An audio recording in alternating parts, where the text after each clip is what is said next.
Bonjour à tous et bienvenue sur ce nouveau numéro de notre série de webinaires animée par l'équipe d'EcoCO2 qui anime le programme EVE. Je vais vous accompagner, donc Bertrand Dumas, EcoCO2, je vais vous accompagner pendant tout ce webinaire et nous aurons trois intervenants. Donc, je les cite dans l'ordre d'intervention, M. Barbet du GNTC, M. Virtel du groupe MGE et Morgane Verdure de TLF. Ils se présenteront un peu plus en détail tout de suite après, enfin, au début de leur présentation. Quelques petites règles que vous connaissez déjà bien, puisque vous nous suivez pour beaucoup, vous nous suivez déjà pas mal sur les webinaires. Si vous avez un petit souci technique, vous avez un bouton aide en bas à gauche de votre écran. Le support de la communication est téléchargeable avec le petit logo nuage. Donc là, vous pouvez le télécharger à tout moment pendant le webinaire. Il sera disponible sur la chaîne YouTube d'EcoCO2 ensuite.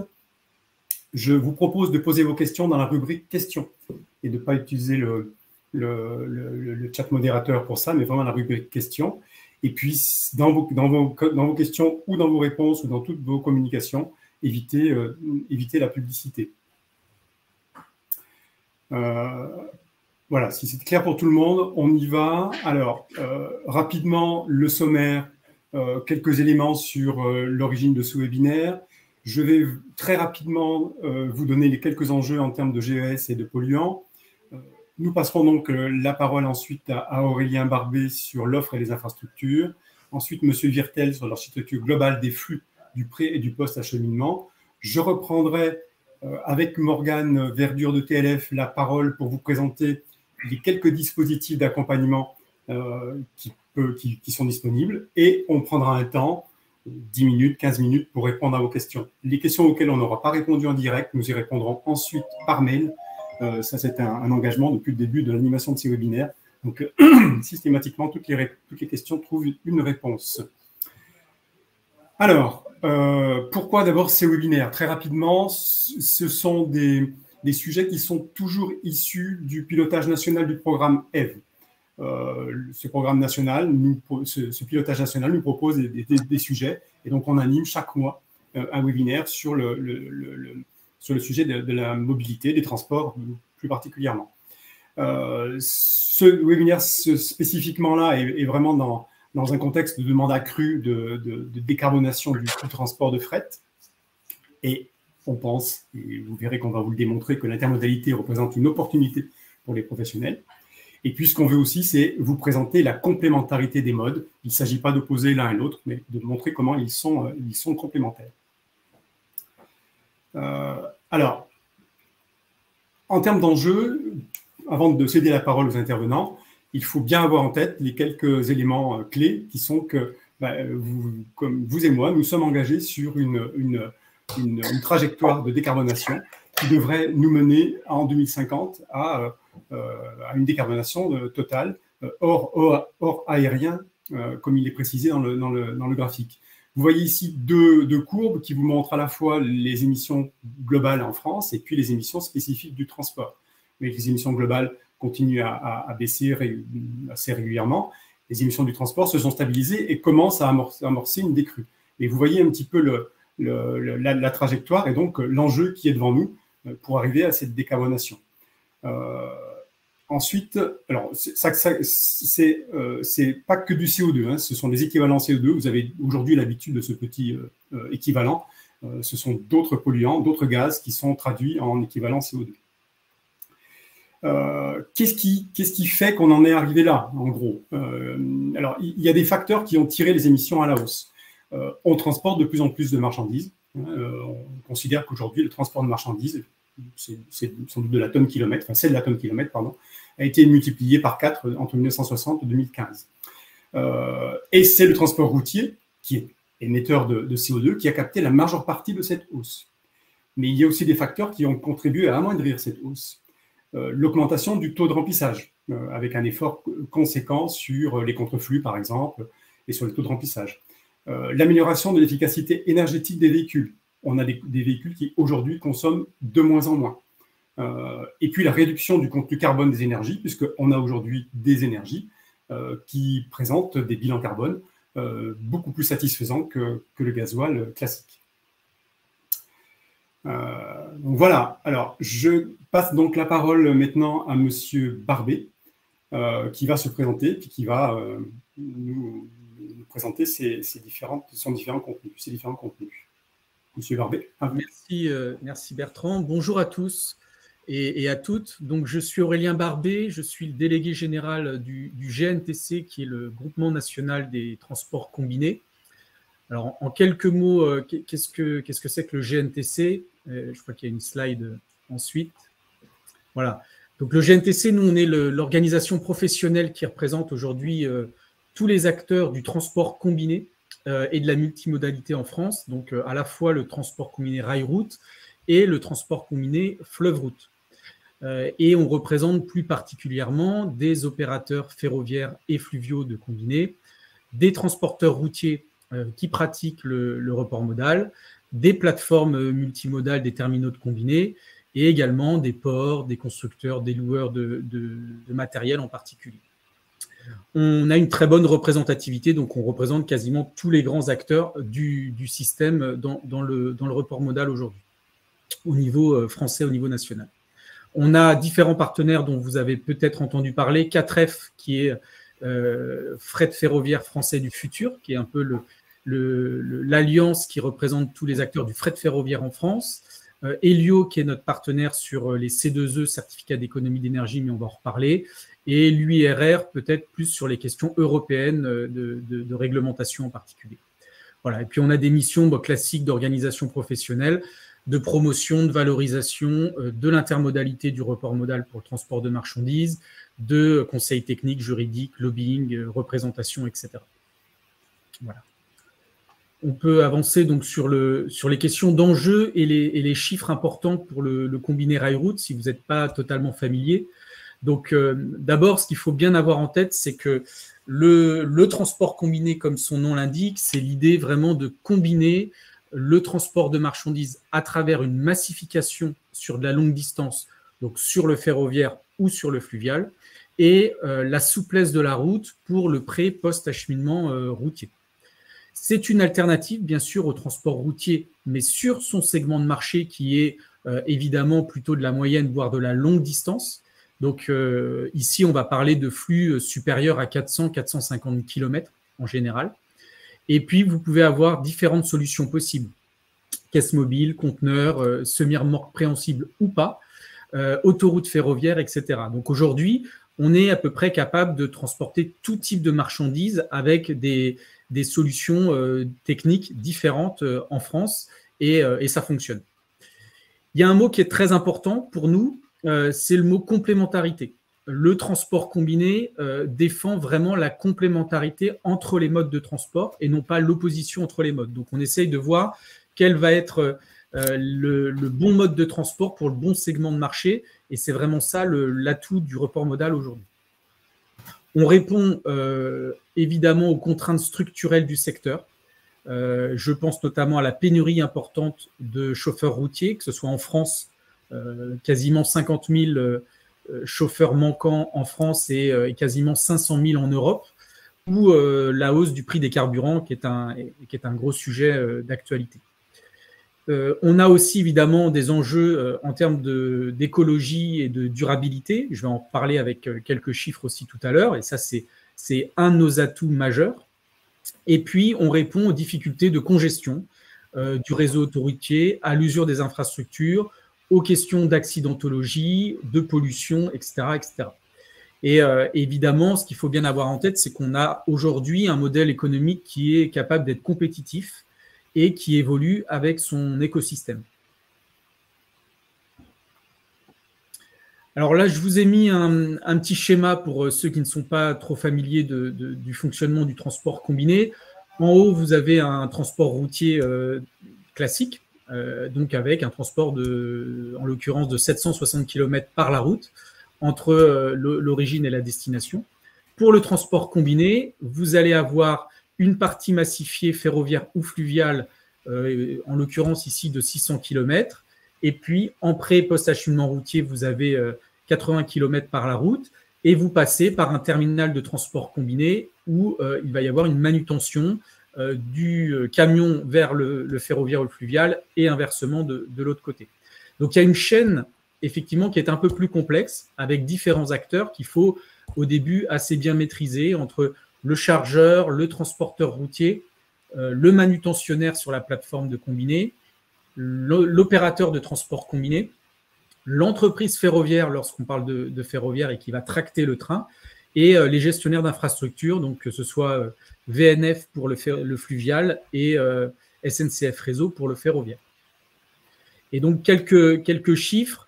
Un train aujourd'hui de combiné, c'est l'équivalent de 40 à 45 poids lourds qu'on peut charger en direct.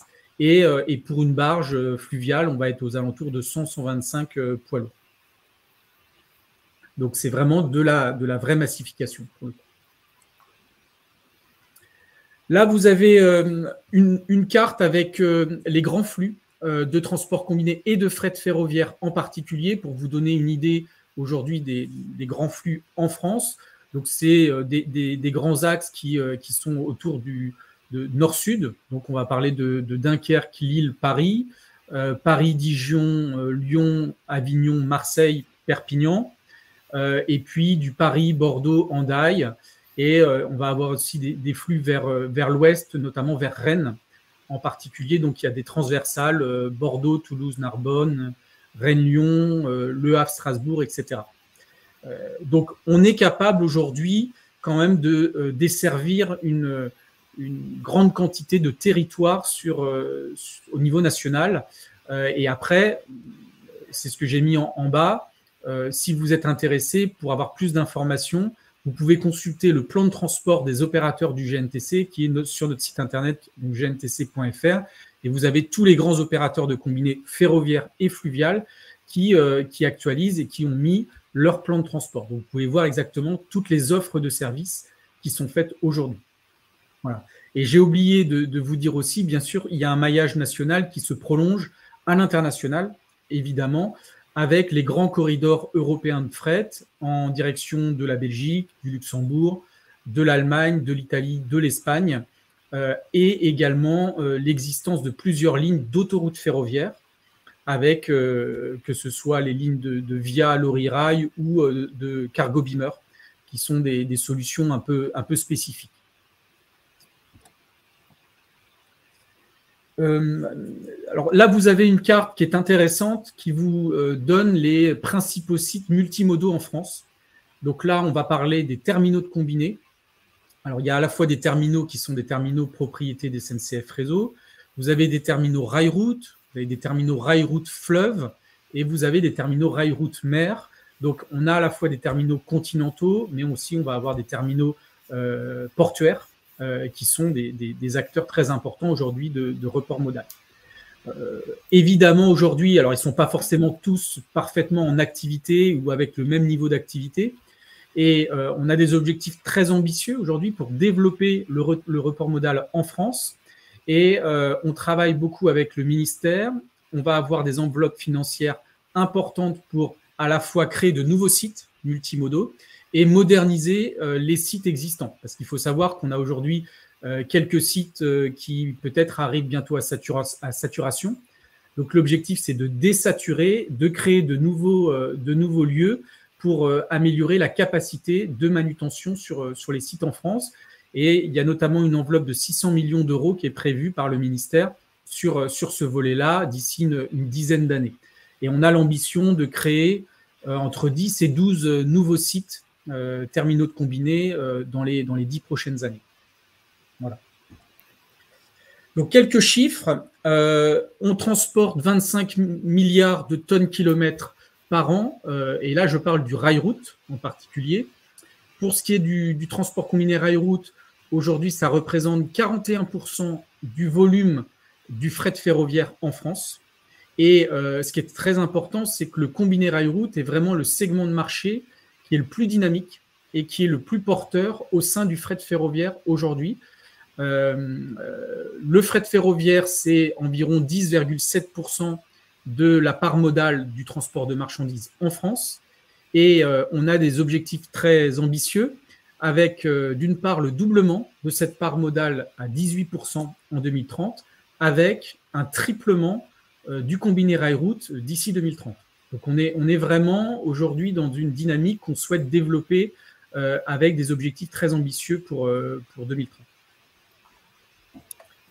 Quelques chiffres toujours donc, sur le volet transport durable et écologique. Donc évidemment, faire du transport combiné, c'est être écologique, dans le sens où vous allez économiser 85% d'émissions de CO2. Vous allez faire 6 fois moins de consommation d'énergie. Il y a 12 fois moins de coûts externes pour la société. Donc là, on parle des externalités négatives évitées pour la société en particulier. Ça représente 8 fois moins de pollution atmosphérique, 85 fois moins d'accidents, notamment là, on peut comparer au TRM classique sur les autoroutes. Et avec notamment le sujet de la pollution, on peut éviter jusqu'à 50 000 morts par an de pollution aujourd'hui.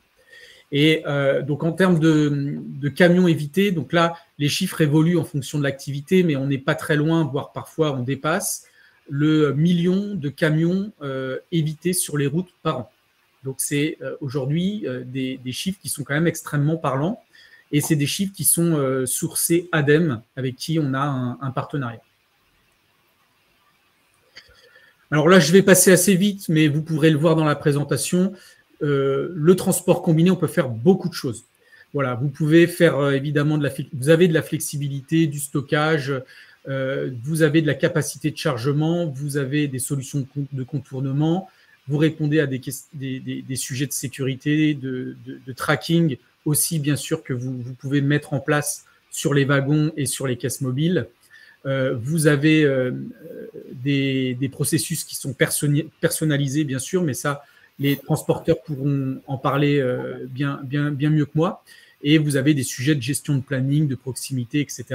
Donc, c'est vraiment un service qui peut être extrêmement qualitatif pour un chargeur ou pour un transporteur routier. Alors, je voulais vous parler aussi des aides existantes pour le transport combiné, parce que c'est quand même extrêmement important, soit pour les chargeurs ou pour les transporteurs routiers ou pour les opérateurs. Donc, il y a plusieurs types d'aides qui peuvent exister. D'abord, il y a ce qu'on appelle l'aide à la pince. Donc, le principe, c'est que c'est une aide versée par le ministère des Transports aux opérateurs de transport combiné à chaque manutention d'une UTI sur un terminal français. Donc, ce qu'il faut bien retenir, c'est que là, l'aide va directement bénéficier à l'opérateur de combiné, soit ferroviaire, soit fluvial, parce que ça marche pour les deux modes. Et on a une aide aujourd'hui qui est de l'ordre de 47 millions d'euros par an pour toute la filière. Donc, il y a une aide unitaire qui fluctue en fonction de l'activité chaque année, mais qui peut être aux alentours de 25 à 30 euros unitaires pour l'opérateur. Et l'objectif, évidemment, c'est de compenser le surcoût de la manutention ferroviaire ou fluviale qui existe dans la chaîne du transport combiné aujourd'hui par rapport à un transport routier classique. Cette aide-là, elle a été pérennisée par le ministère, donc on a une bonne visibilité sur les prochaines années sur l'aide à la pince. Le deuxième type d'aide, c'est les certificats d'économie d'énergie. Donc, je pense que beaucoup d'entre vous en ont entendu parler. Donc, il y a, en termes de principe, il y a une obligation de réalisation d'économie d'énergie qui est imposée par les pouvoirs publics aux grands vendeurs d'énergie, par exemple Total, EDF et autres. Et le développement du transport combiné est encouragé par la mise en œuvre de plusieurs fiches d'opérations standardisées. Par exemple, les fiches 101, les fiches 116 ou 108 sur les wagons d'autoroute ferroviaire. Alors, l'exemple le plus parlant, ça concerne la fiche TRA 101 qui concerne l'achat d'une caisse mobile neuve ou d'une semi-remorque prise par pince pour faire du report modal et pour faire circuler sur le train, par exemple. Et dans ce cas-là, celui qui va acheter ce matériel, donc par exemple un transporteur routier qui va investir, va pouvoir toucher des C2E de la part de l'obligé. Ça peut être des montants extrêmement intéressants et qui peuvent vraiment aider et inciter au report modal pour un transporteur routier. Donc vraiment, je vous encourage, si vous êtes transporteur routier et que vous voulez regarder un peu des solutions en combiné, à regarder cette question des C2E. N'hésitez pas à aller sur notre site internet parce qu'on a une page spécifique sur cette question et à contacter notre partenaire Helio qui pourra vous renseigner sur toutes ces questions. Et puis, il y a un troisième point que j'ai mis aussi pour votre info, c'est la question de la taxe à l'essieu. Donc, effectivement, il y a des mécanismes de réduction de la taxe à l'essieu pour les transporteurs qui pratiquent le report modal. Et donc, il y a des réductions qui peuvent être assez intéressantes. Donc là-dessus, voilà, n'hésitez pas à regarder d'un point de vue fiscal ce que vous pouvez faire sur cette question-là. Et puis, je le mentionne aussi à titre d'information, il existe aussi des aides du ministère sur les sillons ferroviaires qui ont été mis en œuvre depuis 2020. Mais ça concerne spécifiquement les entreprises ferroviaires et les opérateurs de combinés qui sont ce qu'on appelle demandeurs de capacité ou candidats autorisés. Donc, qui peuvent bénéficier de certaines aides sur l'achat de sillons ferroviaires. Voilà. Et ça, évidemment, ça ne concerne pas le transporteur ou le chargeur. Voilà, je crois que j'en ai terminé pour cette petite présentation. C'est parfait, à la minute près. À disposition pour répondre à vos questions un peu plus tard. Ouais, merci beaucoup, Aurélien. Oui, à la minute près, hein, c'est parfait. On est vraiment dans les temps. Je vais donc passer la parole à Monsieur Virtel. Juste une petite astuce. Dans les questions que vous posez, vous avez sur la gauche une petite flèche. Et vous pouvez noter les questions, ce qui permet d'en faire une hiérarchie, les hiérarchiser, ce qui fait qu'on va traiter les questions qui ont le plus de votes en premier, etc. etc. Monsieur Virtel, c'est à vous, je vous passe la parole. Allez-y.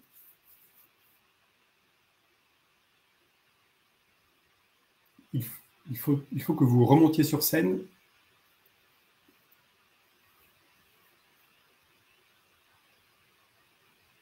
Ah, on a perdu Monsieur Virtel.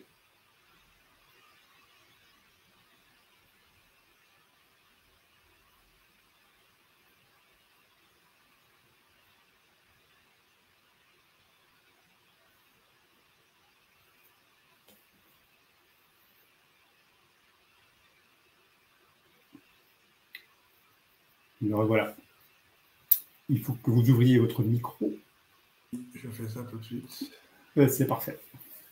Ok. Super. Ouais, bonjour à tous. Petit sujet technique. Ok. Donc moi, mon sujet, c'est de vous parler de l'architecture globale des flux de prêt et de post-acheminement. Un petit rappel quand même en quelques dates. Pourquoi nous, groupe MGE, qui aujourd'hui facturons environ 110 millions d'euros de chiffre d'affaires, occupons 750 collaborateurs, 85% de notre chiffre d'affaires, c'est du transport, et dans ces 85%, vous avez à peu près deux tiers de vrac. Voilà. Qu'est-ce qui nous pousse à appuyer sur le levier du transport combiné rail-route en particulier? C'est assez simple, c'est vraiment un sujet au départ de conscience. En 2006, j'ai eu l'occasion de faire quelques voyages en Europe et qui m'ont fait découvrir que la France était assez peu nature en matière de transport intermodaux comparativement à des pays tels que Suisse, Italie, Autriche et Allemagne qui pratiquent ça depuis très longtemps et de façon très professionnelle, très maillée, très structurée. Donc en 2006, après cette découverte, j'ai engagé un programme qui nous a permis en 2011 d'aborder nos premiers sujets, nos premières caisses mobiles qu'on mettait sur les premiers trains auxquels on a fait appel. Et puis, c'est l'aboutissement des 12 dernières années nous a amené à créer en 2023, au début d'année, une société qui s'appelle MGE Intermodal et dont les ambitions sont fortes. Ce n'est pas l'objet de la discussion d'aujourd'hui, mais c'est pour vous dire que quand on est transporteur routier, il y a un long cheminement qui amène à faire du rail-route et il y a une nécessaire préparation des équipes et des esprits. Les équipes et les esprits, c'est les équipes internes, celles de nos organisations, et puis les esprits, c'est l'esprit du marché auquel on s'adresse. Il n'est pas forcément évident de changer de costume. Or, le transport combiné rail-route, c'est ni plus ni moins que du transport routier déguisé. Le costume est le même. C'est-à-dire que l'une des ambitions, et c'est ce qui doit faire son succès aujourd'hui et dans les années qui viennent, l'une des ambitions du transport combiné rail-route, c'est qu'il a pour objet de ne pas modifier la nature de l'organisation des chargeurs, expéditeurs ou réceptionnaires de marchandises. À partir du moment où, comme je le disais, le transport routier se déguise en transport intermodal, on doit être capable de ne pas créer de difficultés sur les points d'expédition, les points de déchargement. Pourquoi ? Parce qu'il est absolument nécessaire que les transports en rail-route continuent à s'intercaler dans une chaîne, dans une supply chain qui est faite essentiellement de routes. C'est ça le point majeur qui, à mon avis, caractérise le transport combiné rail-route. C'est qu'en gros, il est transparent ou quasi transparent en matière opérationnelle. Alors que, en fait, son ambition, c'est de satisfaire à plusieurs objectifs. En gros, si on revient en arrière, au moment où j'ai initié la démarche au sein du groupe MGE, donc on est en 2006, entre 2006 et 2010-2011, à quoi est-ce qu'on assiste à l'époque ? On a les prémices des pénuries de conducteurs, voilà. Et notamment de l'envie pour les conducteurs de faire de la grande route plutôt que l'envie de faire de la courte distance plutôt que de la grande route. On commence à voir le poids croissant, à chaque fois qu'une crise se produit, le poids croissant du coût de l'énergie dans la constitution du coût de revient.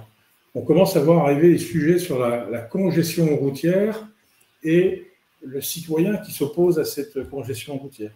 On commence à nous parler de gaz à effet de serre, de CO2. Voilà. Et puis à l'époque, on avait un avantage quand on voulait faire du transport combiné rail-route en France, et qu'on pouvait charger en gros en PTRA 4 tonnes de plus que sur un véhicule classique. Il y avait donc tout un tas de facteurs qui nous amenaient à se dire qu'il fallait créer une nouvelle offre de transport au sein de nos organisations, et c'est ce qu'on a mis en place. Pour parler du flux lui-même, comme je le disais tout à l'heure, l'objectif, c'est de ne pas désorganiser expéditeurs et réceptionnaires de marchandises. Comment ça fonctionne ? Plusieurs solutions sont possibles. Soit le transporteur qui s'adonne au combiné rail-route dispose d'implantations de part et d'autre des terminaux rail-route auxquels il va faire appel, au sein desquels il va faire transiter ses caisses mobiles ou ses remorques P400, auquel cas son organisation lui permet de se positionner aux deux points de la chaîne de transport, soit, cas le plus fréquent, il va monter des partenariats ou des accords de traction avec des confrères. Ça, c'est une caractéristique forte du transport combiné rail-route par rapport au transport routier classique. Transport routier classique, la chaîne de A à B est maîtrisée par une seule société. Dans le transport combiné rail-route, on partage les tâches. On a un opérateur A qui va faire le POSIT amont, un opérateur B qui va faire le POSIT aval, un opérateur C qui va être ni plus ni moins que l'opérateur de transport combiné qui va déplacer les caisses mobiles. Et si je décompose la chaîne, j'ai encore beaucoup d'opérateurs qui sont les chantiers de transport combiné au sein desquels on trouve des manutentionnaires. On sait dans les entreprises ferroviaires qu'on a une distinction entre la fourniture du sillon, la fourniture de la traction, la fourniture du wagon. On est sur une chaîne extrêmement complexe et le boulot du transporteur routier qui pratique et présent et propose du transport combiné à ses clients, c'est d'effacer toute cette difficulté, toute cette mise en réseau pour offrir tout simplement un transport de A à B. Et c'est pour ça que je dis que le transport combiné rail-route, c'est un transport routier qui s'est déguisé. Voilà, tout simplement. Ça doit rester assez simple, mais ça nécessite une organisation complexe qui doit être bien huilée au sein des organismes parce qu'on a une masse d'informations à agréger les unes avec les autres et la chaîne doit toujours se poursuivre. Voilà les éléments majeurs qu'on peut indiquer là-dessus. Voilà. Un point important sur lequel je voudrais revenir, Aurélien en a parlé, c'est cette fameuse pénurie de conducteurs. On est tous confrontés à ça. On l'est quand on est transporteur, évidemment, mais on l'est aussi quand on est chargeur, parce que le chargeur, en fait, prend les services, utilise les services de ces transporteurs, lesquels peuvent être dans l'ennui. Qu'est-ce qui fait la valeur ajoutée d'un conducteur routier? Évidemment, c'est la conduite, c'est la première chose à laquelle on pense. On pense à une conduite sûre, on pense à une conduite économie d'énergie.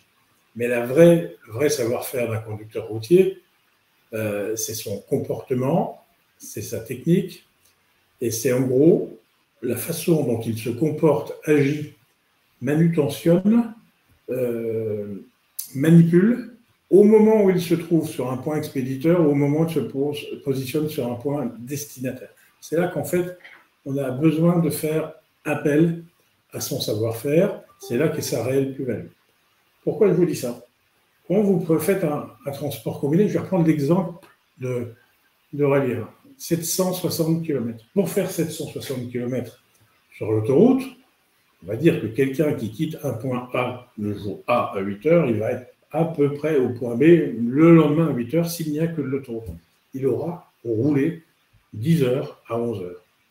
Il n'aura manipulé qu'une fois son véhicule au départ et une fois à l'arrivée. Est-ce que c'est vraiment intéressant d'avoir des gens extrêmement formés, rigoureux et professionnels pour les faire travailler avec aussi peu de valeur ajoutée? La distance principale peut parfaitement être parcourue par le train. Et là, si on arrive à faire ceci, on va récupérer en gros du capital humain, appelons-le comme ça, et mon conducteur qui, au lieu de faire 4 ou 5 opérations dans sa semaine, des opérations à valeur ajoutée, va pouvoir l'utiliser pour qu'il fasse peut-être 10, 12, 15 opérations à valeur ajoutée par semaine.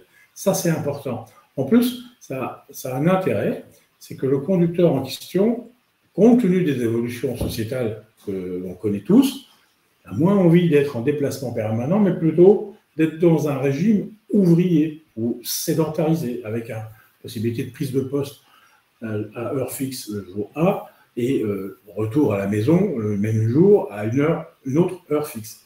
Le transport combiné, en ce qui concerne les personnels qui vont faire la livraison terminale ou l'enlèvement initial, il permet à des conducteurs de vivre ce genre de vie qui est peut-être plus compatible avec leurs envies personnelles, avec leur vie de famille, etc. etc. Donc ça, c'est un avantage énorme du transport combiné, c'est qu'en gros, il ne semble pas que sur ce sujet particulier, on vive la même pénurie de conducteurs que celle qu'on vit pour les transports de moyenne ou longue distance, nécessitant des déplacements hors domicile. Alors ça, c'est un point très important que je voulais citer aux uns et aux autres.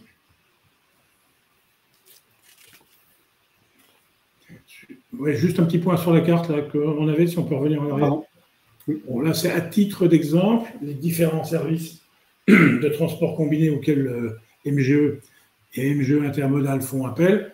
On voit qu'on est essentiellement axé sur des transports au sein de la France. Quand vous regardez bien, on est sur des diagonales assez longues, donc on est plutôt sur des sujets à 700, 800 km.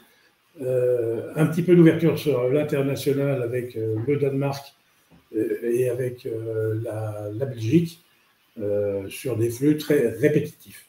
Voilà. Et puis beaucoup de projets sur lesquels MGE Intermodal travaille, puisque c'est sa vocation. Ces deux sujets, MGE Intermodal, c'est utiliser les services existants, monter dans le train, pour prendre une expression facile à comprendre, monter dans le train et offrir un service de transport combiné rail-route à nos clients, en substitution à des transports routiers qui nous sont confiés habituellement. Donc tout ça en transparence et en essayant de rester au même niveau de qualité de service et à peu près les mêmes niveaux de tarifs. Deuxième sujet, mission de MGE Intermodal, c'est bâtir des solutions en tant que commissionnaire de transport ferroviaire ou fluvial, bâtir des solutions clés en main pour des clients, mais pour des transports massifs, et dans le cadre de transports et de trains non partagés, c'est-à-dire de trains ou de barges qui sont dédiés uniquement un industriel, un chargeur.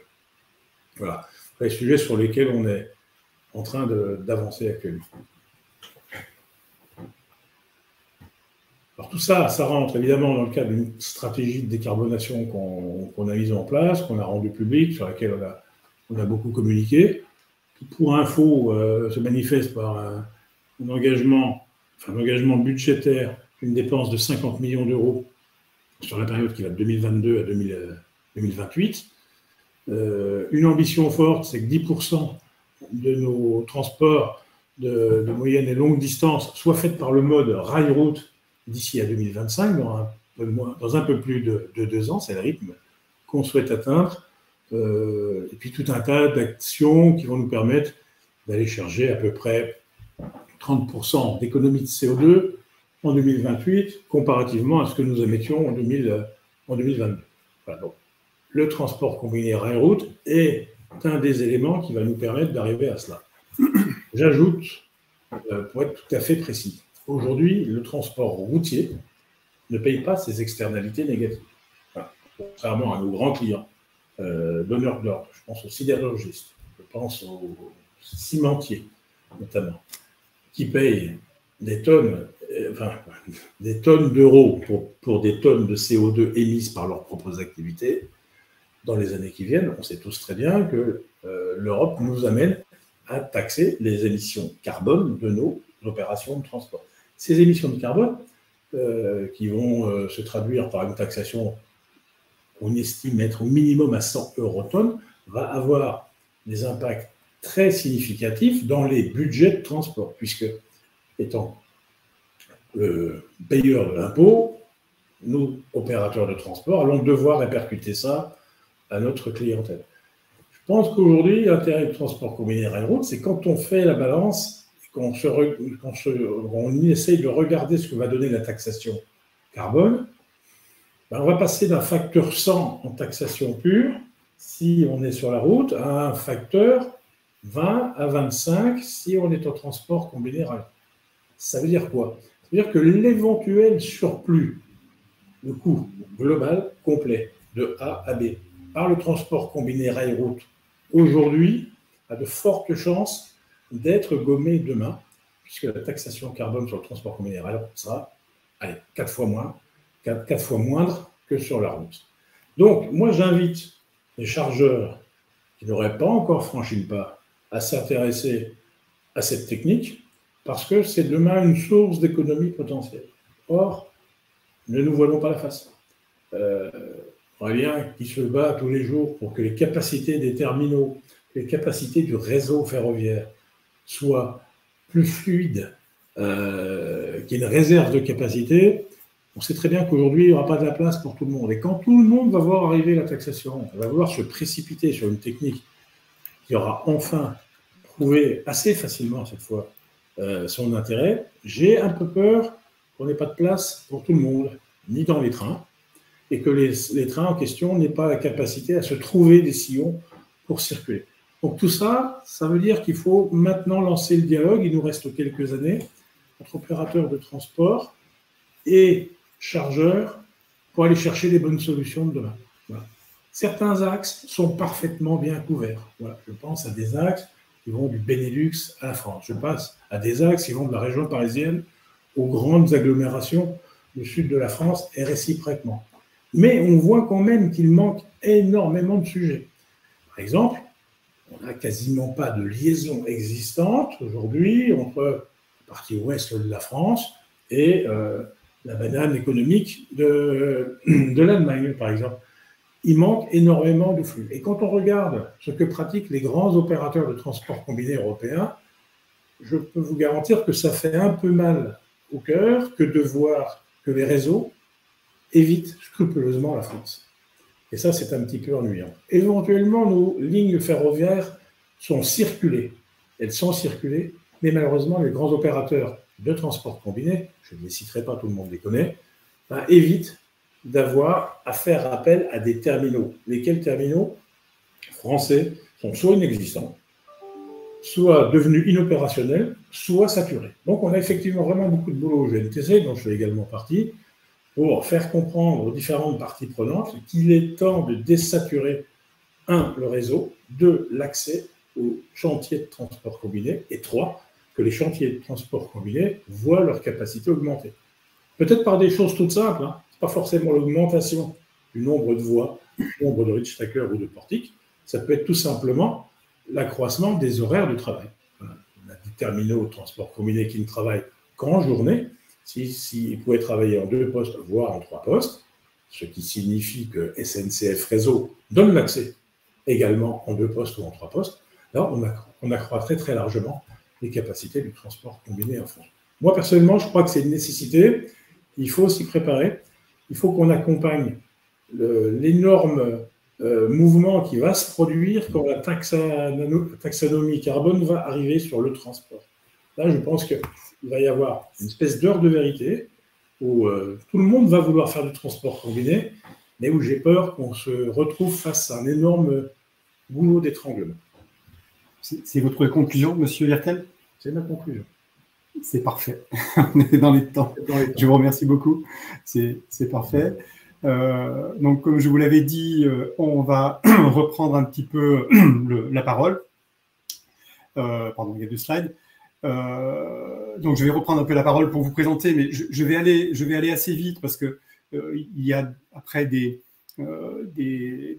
adresses où vous pourrez vous renseigner de manière beaucoup plus précise, mais il existe aujourd'hui un programme qui s'appelle le programme WeMove qui se divise en 2 avec un dispositif, le dispositif LOCTE, qui est un outil d'accompagnement et de diagnostic pour sensibiliser et engager les flottes de transport, alors ça concerne le fluvial, le ferroviaire et le maritime, à améliorer leur performance environnementale.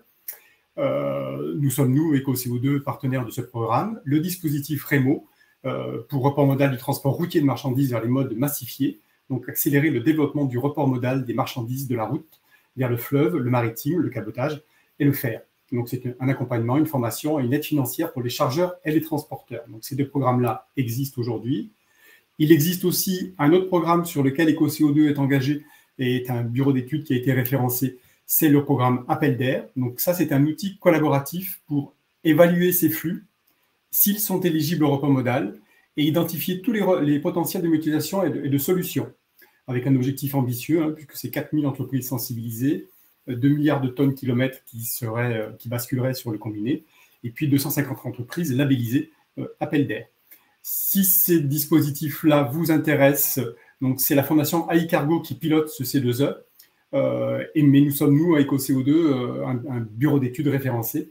Donc, vous pouvez aussi nous contacter et on peut ensuite faire le relais avec AI Cargo sans difficulté. Voilà ces 3 programmes qui existent et je donne la parole à Morgane Verdure de TLF pour... pardon, alors... Oui, excusez-moi, Morgane. J'avais fait une petite slide pour reprendre des choses, mais M. Barbet en a déjà bien parlé, donc je pense qu'on va passer directement. Hein, ce sont les fiches C2E, donc ça, on en a bien parlé. Donc, Morgane, à vous la parole. Merci Bertrand. Bonjour à tous. Donc, rapidement, nous voulions compléter la présentation de Bertrand sur les dispositifs d'aide existants par un outil qui a été mis en place, en tout cas qui est proposé par l'Union TLF.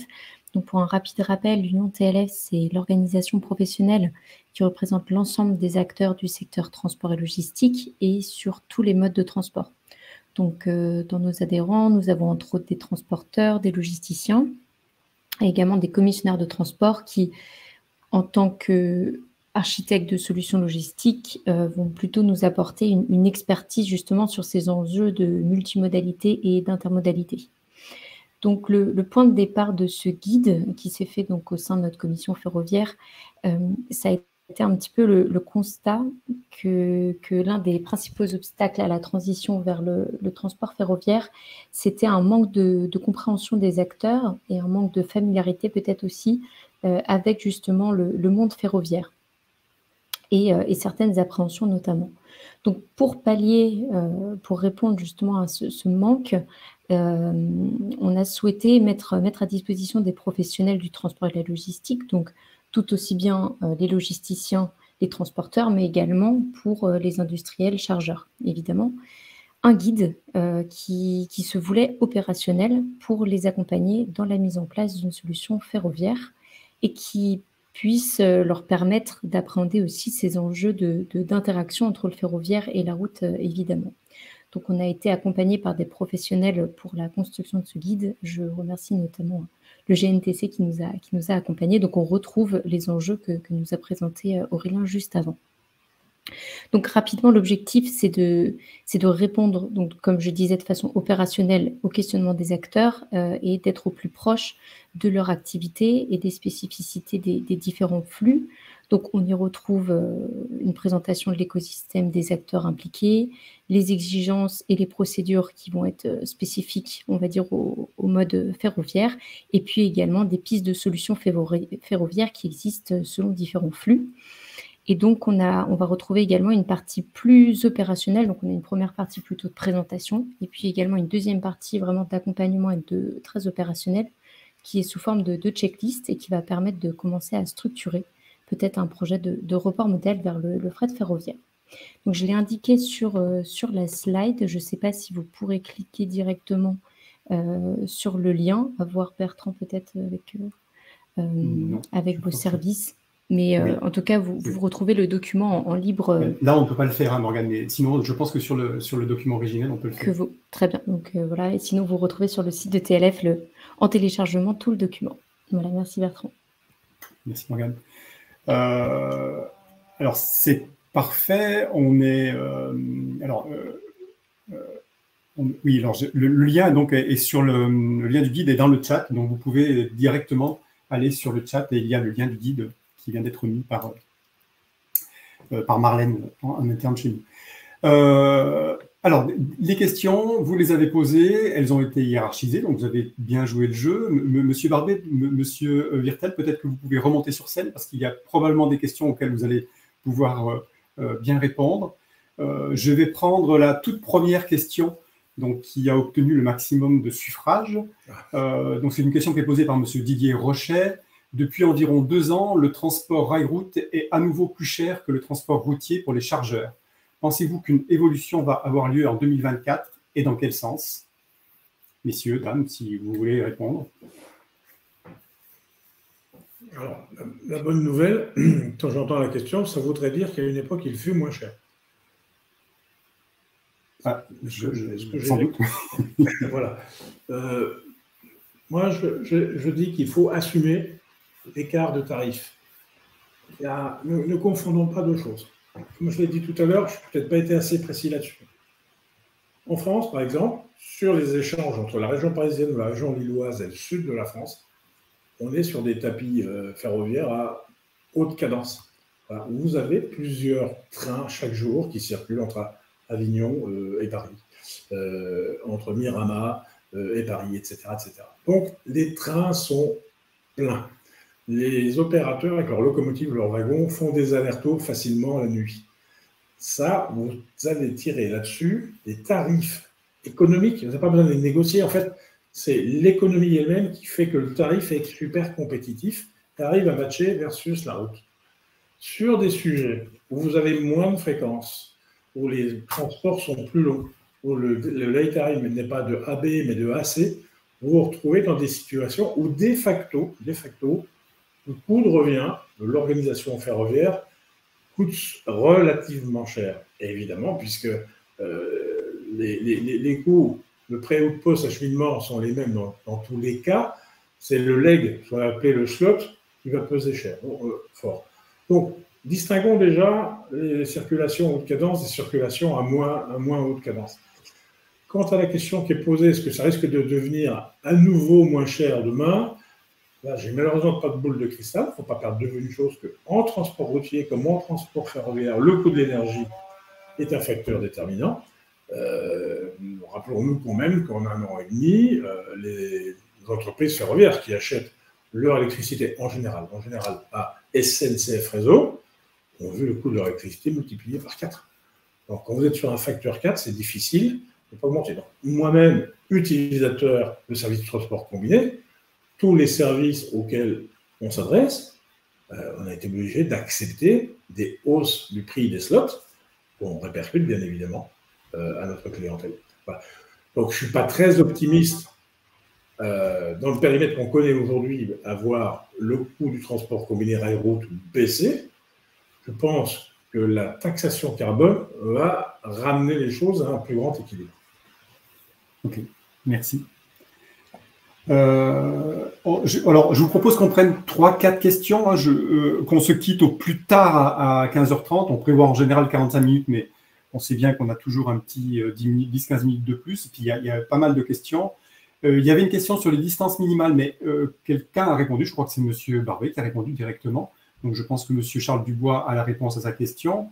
Donc, la question qui arrive ensuite, alors c'est une question qui est peut-être un peu plus générale, mais quand la taxe transport CO2 devrait-elle s'appliquer? Est-ce que vous avez une réponse? Est-ce que vous avez...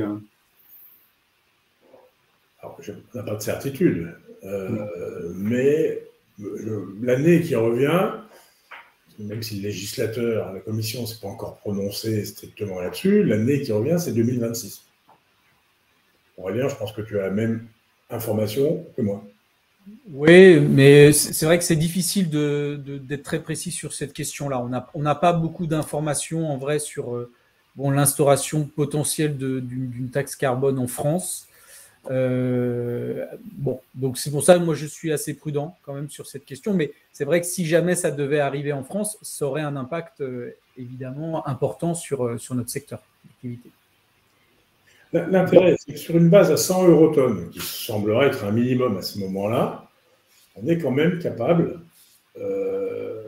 assez rapidement de voir quels seront les impacts sur les coûts de transport globaux. Tout à fait. Donc là, vous répondez aussi, M. Virtel, à la question de M. Denis Desmailly, effectivement, qui parlait de 100 € la tonne, et c'est un petit peu la question qui rejoint celle de M. Rochet sur la taxe. Oui. Une autre question de M. Succo, j'espère ne pas écorcher vos noms de famille. Quid des évolutions à venir de fret SNCF sur le transport rail-route? Quel impact? Tu veux répondre, Aurélien?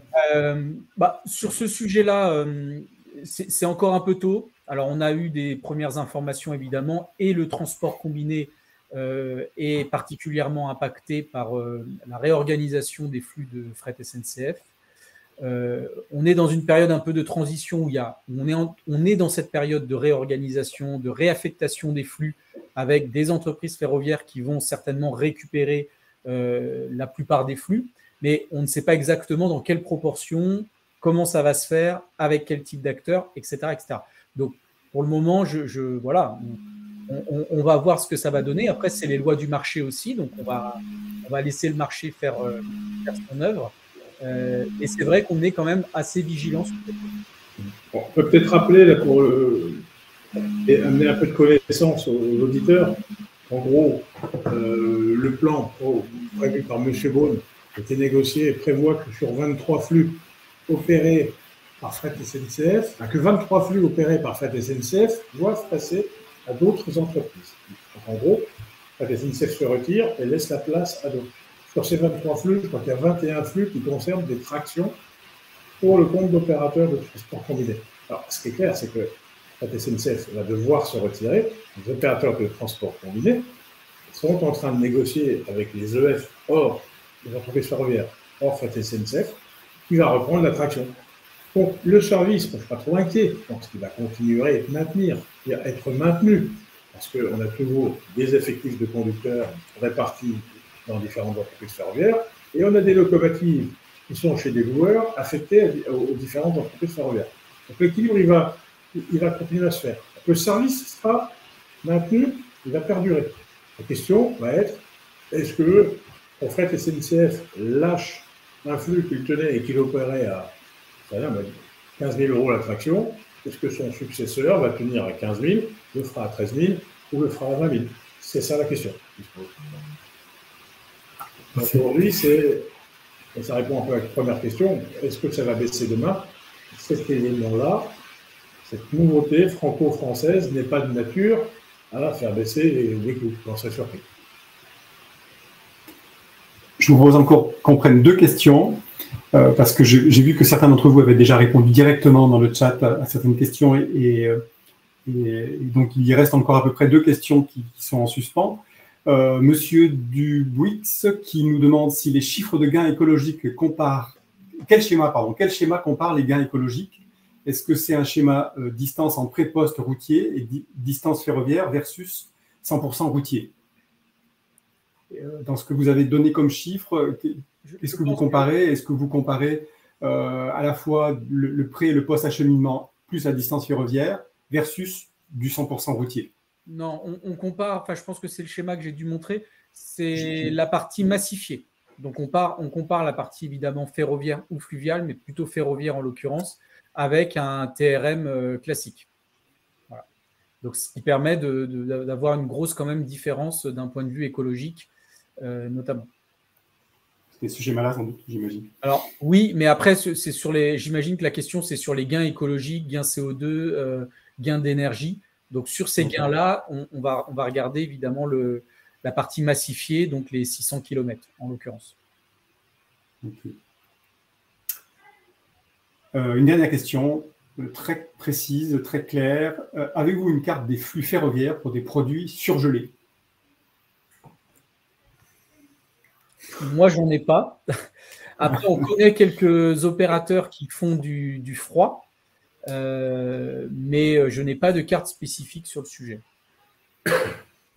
Je ne pense pas qu'il y ait une infrastructure ferroviaire qui soit dédiée au transport à température dirigée. En fait, les opérateurs de transport combiné qui mettent en circulation des trains n'utilisent à leur corps défendant que le réseau qui est disponible. Okay. Alors, il faut faire attention à la terminologie. Hein. Souvent, on entend dire que en termes de report modal, de transport décarboné, on voit que Tartampion ouvre une ligne. Non, c'est pas vrai. Personne n'ouvre une ligne de chemin de fer. Quelqu'un se dit, je vais faire circuler des trains entre la ville X et la ville Y en passant par tel itinéraire. Voilà. Rien n'est dédié spécifiquement au froid. En revanche, en France, on a on va dire 2 ou 3 faiseurs. Je ne pourrais pas donner les noms ici, bien sûr, mais on a 2 ou 3 faiseurs, opérateurs de transport combiné rail route, qui sont vraiment des spécialistes du froid et qui font rouler des trains à une vitesse telle que peut aller d'une zone de production à une zone de consommation sur ce qu'on appelle un saut de nuit.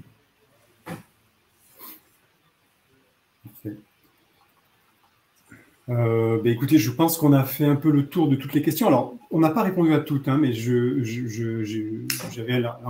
tenu l'engagement, enfin, nous tiendrons l'engagement que je vous ai donné au tout début, c'est-à-dire que celles auxquelles on n'a pas répondu en direct, nous y répondrons par mail. Ça, il n'y a pas de souci. Et puis, certaines questions ont trouvé leur réponse directement dans le chat. Vous êtes nombreux à nous demander des informations sur les aides. Donc, c'est clair que ce webinaire n'était pas là pour que vous puissiez avoir en détail toutes les aides, parce qu'elles sont relativement nombreuses, elles existent en tout cas, mais je pense qu'avec tous les acteurs présents ici aujourd'hui, et vous avez donc leurs coordonnées ou au moins leur nom, vous devriez pouvoir trouver assez facilement la bonne réponse à votre demande sur les aides. Mais on répondra donc à toutes les questions qui sont posées et auxquelles on n'a pas répondu.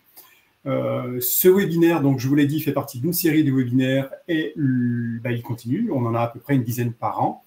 Le prochain, c'est le 17 octobre 2023, donc animé par 2 de mes collègues, avec probablement 2 témoignages, 1 ou 2 témoignages, mais pour l'instant, ce n'est pas encore totalement calé, sur la filière électrique, l'état des lieux et les perspectives dans le transport routier.